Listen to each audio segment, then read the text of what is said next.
budgetary allocation for the Department of Agriculture.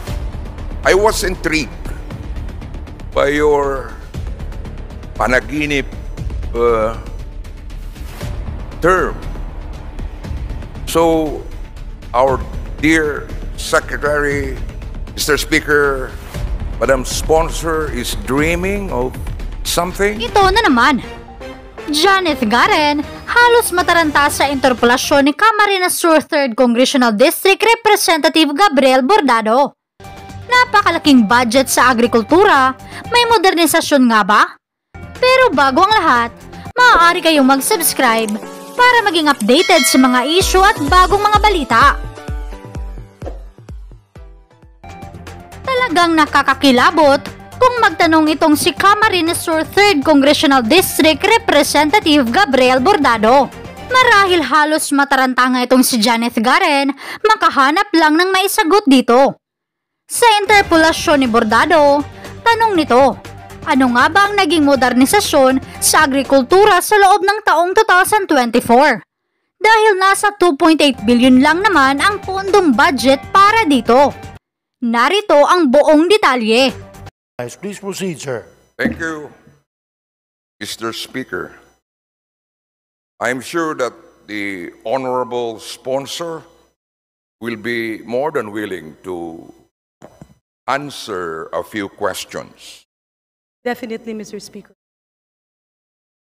Mr. Speaker, Madam Sponsor, Secretary Francisco Tio Laurel reportedly stated that the proposed 500 billion peso budget of the Department of Agriculture was slashed to 200 billion pesos, or a difference of more than 300 billion pesos. Is this correct, Mr. Speaker, Madam Sponsor? Mr. Speaker, distinguished colleagues, the proposed budget of the Department of Agriculture, including its attached agencies, was never slashed. The 518,810,914 is the wish list or the original proposal. However, as the budget process proceeds, all wish lists of agencies are scrutinized by the Cabinet and the Department of Budget and Management, so much so that what was approved is the need of 200,195,357, which is actually an increase if we compare NEP 2024 and NEP 2025. It's an increase of 16.35%.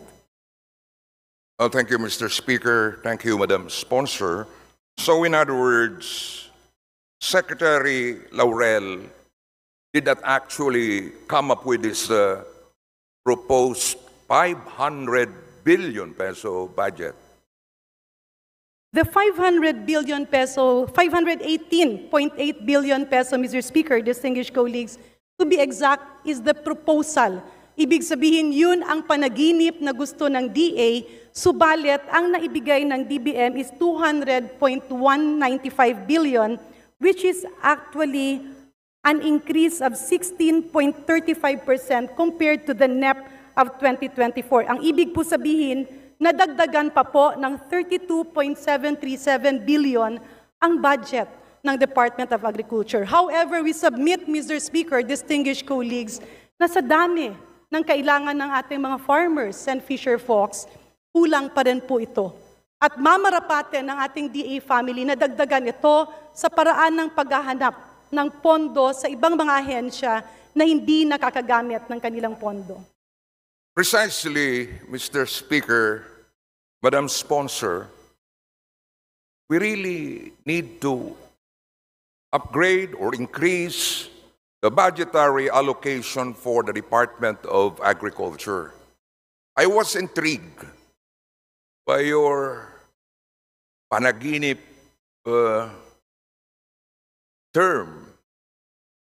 So, our dear Secretary, Mr. Speaker, Madam Sponsor is dreaming of something? Mr. Speaker, distinguished colleagues, it's not dreaming. It's an aspiration. Kaya ang ibig ko sabihin nung hinaing nila na magkaroon ng 518.8 billion, kapareho naman ito ng hinaing ng iba't ibang mga ahensya. Subalit, ando dun yung, there is this reality that we have to exist based on how much is the coffers of our country. Kaya nga po, kung titingnan po natin, ang NEP ng 2024 is 167.457 billion compared to 2025, which is 200.195 billion, an increase of 32.737 billion. However, Mr. Speaker, distinguished colleagues, inuulit po natin na malamang marami pa ang maidadagdag dito kasi ito ay based sa NEP or the National Expenditure Program. And as the Bicameral Conference Committee convenes in putting forward a strengthened and a more practical General Appropriations Act, kaakibat doon yung mga makikita sa ibang ahensya na hindi na masyado kailangan dahil alam naman po natin, Mr. Speaker, distinguished colleagues, na ang agrikultura ay nasa puso ng ating Pangulo. Thank you, Mr. Speaker, Madam Sponsor. Actually, for decades, we have been virtually dreaming of improving or even upgrading Philippine agriculture. But up to now, this has remained as a dream. Well, Mr. Speaker, distinguished colleagues, tama po yun. Ang dami ng ating aspirations and dreams. Though not everything has been completed, we are proud to say that we are far off. Meron namang mga natupad, merong mga naibigay. We are in the midst of modernization. Meron tayong mga nakakaangat na ngayon. In fact, while we were too much dependent on imports before, we are still importing as of now, but this has been reduced to a huge extent. In other words, Mr. Speaker, distinguished colleagues, gumagalaw at nabibigyang pansin at tuon ang ating agrikultura. Thank you, Madam Sponsor. Mr. Speaker, at this stage, we have been importing rice, vegetables, and other commodities. And I believe there was a point when we were importing salt.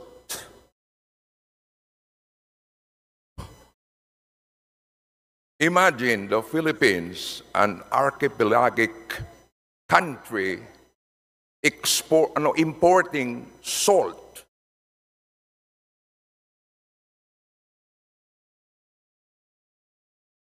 Yeah, Mr. Speaker, distinguished colleagues, we agree. We are importing rice, but if we look at the total picture, the production has also increased. Unfortunately, Mr. Speaker, distinguished colleagues, the increase in population of 11.54% has contributed to an increase in demand. So lumalaki yung produce ng ating mga rice farmers, subalit lumalaki rin yung ating pangangailangan. And that is precisely the point, Mr. Speaker, distinguished colleagues, that importation has only been pegged at a maximum of 20% of our demand. Added to that, while we admit that the Philippines is currently importing approximately 20% of our actual consumption, the extent by which the DA family, especially the National Irrigation Administration, and the other attached agencies of the DA family have been collaborating to look forward to a medium-term and long-term development plan so that our rice production will be self-sufficient. And we will be approaching that aspect with an estimated target time of 2028, Mr. Speaker, distinguished colleagues. Mr. Speaker, for as long as we will be importing rice, we will be importing vegetables, we will be importing other commodities, then we will view our agricultural sector as very, very, in a very, very sorry state, Mr. Speaker. Incidentally, Mr. Speaker, one of the priorities highlighted by President Marcos during his SONA last July was the modernization of agriculture. The department itself has expressed that the budget will be inclined towards modernization of the farm and fishery sector in an earlier consultation with private agricultural groups, as reported on the DA website. However, Mr. Speaker, the budget for the agriculture machinery and equipment, facilities, and infrastructure program will have a staggering cut of 2.88 billion pesos from its 2024 allocation. Now, Mr. Speaker, Madam Sponsor, how do you expect to modernize Philippine agriculture with these budget cuts? Mr. Speaker, distinguished colleagues, to go back to the question of why we are importing, let me state it categorically. Namana po ng administrasyong ito ang 27 years na backlog sa agrikultura. And the way things are going, we are improving and we intend to reach that point. However, admittedly, the challenges of climate change is there that pulls us back to a little percentage. On the issue of vegetables, we are still importing garlic and potatoes. However, the Department of Agriculture has expanded its reach to alternative crops like kamote. On the issue of the cut on machineries and equipments, Mr. Speaker, distinguished colleagues, this is not an actual cut because the budget that was taken out was actually due to composting facilities and equipments and machineries, and this was actually transferred to the Rice Competitiveness Enhancement Fund. In other words, sa pananaw natin parang natapyasan siya, pero inilipat lang po siya sa Rice Competitiveness Enhancement Fund at dinagdagan pa. And that is precisely the reason why we have seen that in the target, rice self-sufficiency is targeted to be achieved by 2028. Thank you, Mr. Speaker. Thank you, Mr. Speaker. Thank you, Madam Sponsor. The Office of the Secretary of Agriculture historically receives the largest share of the budget to implement its major programs. However, Mr. Speaker, it is also the primary source of the department's unused appropriations, with 82.6% remaining unobligated. Mr. Speaker, Madam Sponsor, can the department explain the reasons behind the significant percentage of unobligated allotments? Mr. Speaker, distinguished colleagues, yes, the Office of the Secretary receives the biggest percentage of allocation simply because the budget of each regional office is also lodged before the Office of the Secretary. While there is an observation that the unused appropriations is Mr. Speaker, distinguished colleague, you mentioned how much? The percentage that you mentioned? 82.6% remaining unobligated. Mr. Speaker, distinguished colleagues, in the data that we have,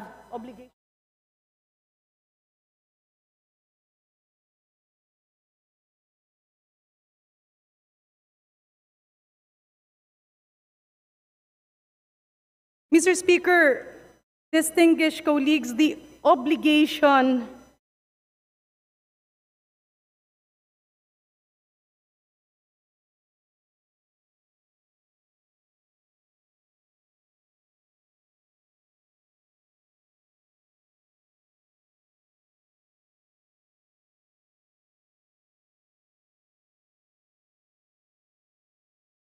Mr. Speaker, distinguished colleagues, the huge chunk of the unobligated appropriation is not actually a proposal from the DA family and the Office of the Secretary.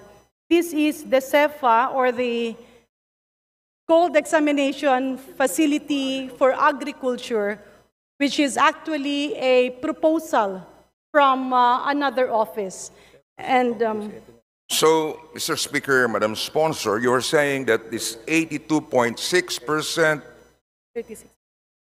unobligated, The huge chunk of that, Mr. Speaker, is the CEFA project, simply because the DA family would implement such program. However, there was this legal constraint that the available property was a private lot. But just to update you, Mr. Speaker, distinguished colleagues, the latest unobligated allotment has been reduced to 36.18% what's as of number? August 31, 2024. 36? Mr. Speaker? Yes, and for it's 36.18% as of August 31, 2024, Mr. Speaker. And the CEFA program has 36.18%. 36.18%, Mr. Speaker. Okay. And the CEFA program has been relocated in properties covered by the government within ports that will actually make that project more feasible and with less possibility of risks and pilferage. Utilization of that has been committed by the Department of Agriculture by end of October 2024, Mr. Speaker. Thank you, Mr. Speaker. Thank you, Madam Sponsor. The National Irrigation Administration will have a 49.03% decline in its 2025 budget from 72.22 billion pesos in 2024 to 49.565 billion pesos in 2025. Mr. Speaker, Madam Sponsor, what projects will be impacted by this staggering decrease? Mr. Speaker, distinguished colleagues, hindi po nabawasan ang pondo ng National Irrigation Administration. To be exact, Mr. Speaker, in fiscal year 2024, the National Expenditure Program proposal was at 41.270329 billion. The NEP for 2025 is 42.565717 million, an increase of 3.14%. Admittedly, Mr. Speaker, distinguished colleagues, the final GAA of 2024 was at 70.22 billion, and this is because there were projects that were already completed. In other words, hindi naman po ibig sabihin ay yung pondo ng NIA ay nasa 42.565 lamang po. Marami pa po dito ang mga priority projects that has actually been lodged with other partner agencies, so much so that at the appropriate time, there will be an increase for this. However, the balance between 70.22 billion and 42.56 billion cannot be included in the NEP of 2025 because these are projects that were already completed by end of 2024. In other words, Mr. Speaker, distinguished colleagues, these completed projects, including the refleeting project, has already ended by 2024. It will be another package and another set of priority programs and another set of irrigation projects. Mr. Speaker, Madam Sponsor, what's the GAA of NIA this year? For this year, for 2024, the GAA is 70.22 billion. How's that again, Madam? 70.22 billion, Mr. Speaker. 70 billion, 220 million, 329 to be exact, Mr. Speaker. for 2024. For 2024 GAA. For 2025, we are awaiting. But this 70.22 billion GAA actually started at a NEP of 41.27 billion. In other words, when allocations were seen in other departments with completed projects, it was in the process of budget deliberations that an increase was inserted, resulting to a budget of 70.22 billion from a NEP of 41.27 billion. In other words, Mr. Speaker, distinguished colleagues, the NEP of 42.565 billion in 2025 has a 3.14% increase from 2024, but the possibility of increasing this, considering the priority projects, is still awaiting proper deliberation of this House and that of the Senate. So, Mr. Speaker, Madam Sponsor, there was actually an increase. Yes, Mr. Speaker. The increase is 1,295,388 pesos. Okay, thank you, Mr. Speaker. Thank you, Madam Sponsor. We have a note here. When finalizing the DA budget in April 2024, Secretary Laurel estimated that 1.2 trillion pesos would be needed to irrigate an additional 1.2 million hectares to boost rice production and reduce importation. We confirm However, that, Mr. Speaker. Is this correct? Yes, Mr. Speaker, distinguished colleagues. But that is a need that will have to be addressed over a span of 4 to 5 years, Mr. Speaker. And that is why the target of rice self-sufficiency is pegged between 2028 to 2029. 45 years. 4 to 5. Apat hanggang 5 taon, Mr. 4 Speaker. to 5 years. I was... thank you, Mr. Speaker, Madam Sponsor.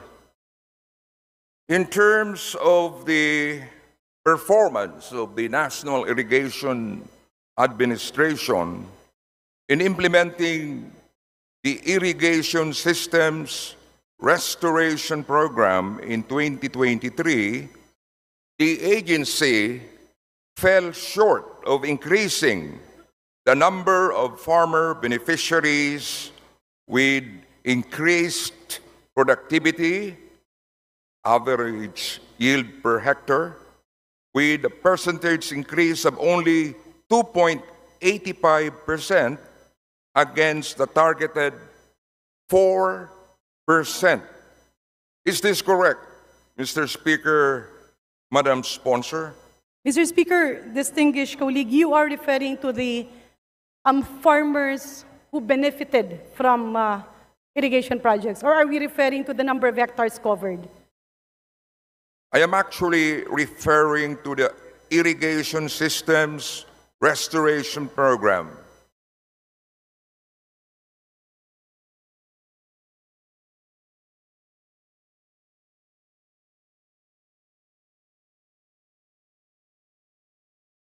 So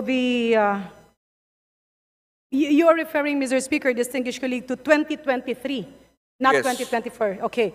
So for 2023, the target for restoration is 20,000. 20,000.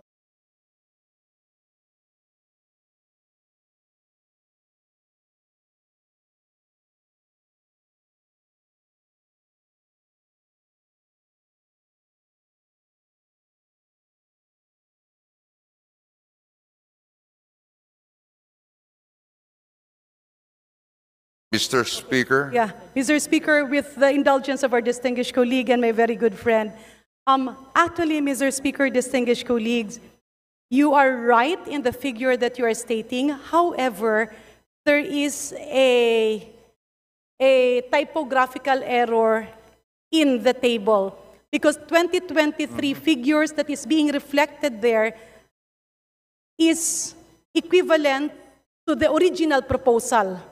It was, in other words, the target was equivalent to the original proposal. However, when the DBM approved the NEP, hindi po napalitan yung target. Kaya nga po, medyo sa kung titingnan natin, parang ang layo no, na hindi narating nung NIA yung kanyang dapat i-achieve. However, Mr. Speaker, distinguished colleagues, what actually happened is that the area covered reflects the budget proposal for 2023. Hindi po siya napalitan kasi ang proposed budget naman is usually 1/3 of what is approved in the NEP. So, in other words, that was a typographical error. Yeah, so that is why the 2023 GAA target, when you look at the irrigation systems restoration program, was pegged only at 4%. This was because in the bicameral conference committee, the target was not changed. So if we look at the actual target, if it is not as reflected as what our distinguished colleague, Mr. Speaker, has mentioned.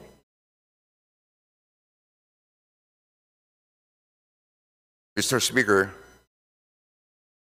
Madam Sponsor, we have another data here. The agency also failed to meet its target of increasing the average cropping intensity for national and communal irrigation systems with actual accomplishments of 0.51% for national irrigation and 0% for communal irrigation versus the targets of 1.94% national and 3% for the communal irrigation.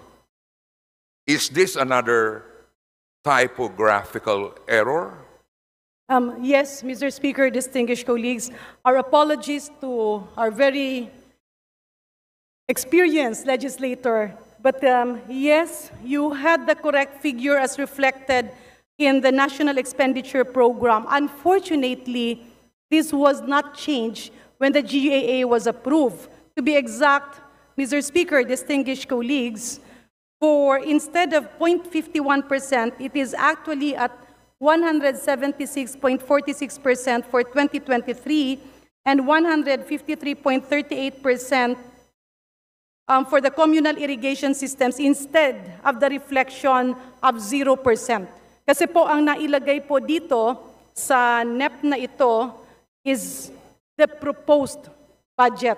But if you look at the actual budget and the released budget, the accomplishment is actually 176% for national irrigation systems and 153% for communal irrigation system. Mr. Speaker, the DA family commits, including NIA, they commit that in the subsequent deliberation of the Bicameral Conference Committee, they will make sure that representations with the DBM is done, so much so that we will not have a repeat of this typographical error. Yes. We beg the indulgence of our colleague, Mr. Speaker. Madam Sponsor, that's quite disappointing. Anyway, the target of restoring 23,901 hectares of irrigation system and rehabilitating 615 kilometers of canal network were also not achieved.